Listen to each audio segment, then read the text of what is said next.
Nuu Mobile has launched a new budget smartphone in the US, and it comes with a feature that is still pretty uncommon even on more expensive phones: a secondary rear display.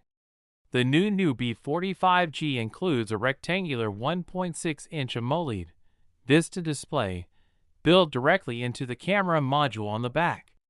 It has a resolution of 460 by 228 pixels and can reach up to 500 nits of peak brightness, which should be decent enough for outdoor visibility. It can show things like the time, charging status, message notifications, music controls, and step tracking without needing to wake the main display. It can also work as a viewfinder for the rear cameras, which should make selfies with the main camera a bit easier. That is something we usually only see on much pricier foldables or niche flagship phones. The rest of the phone is fairly solid for the price too.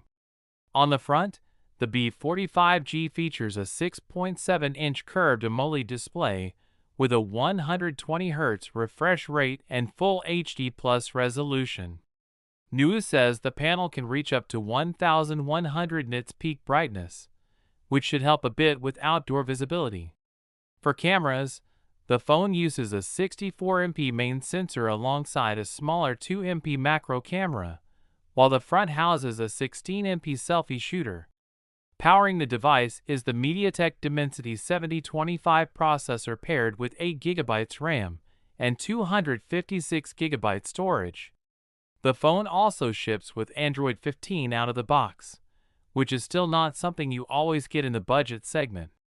Battery capacity comes in at 5,000 mAh, with support for 33W wired charging.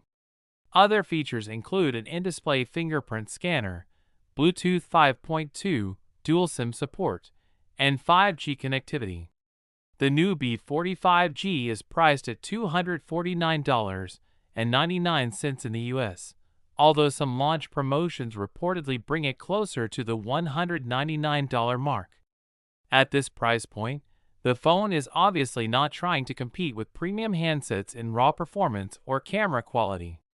But the rear AMOLED display definitely gives it a bit more personality than most budget phones.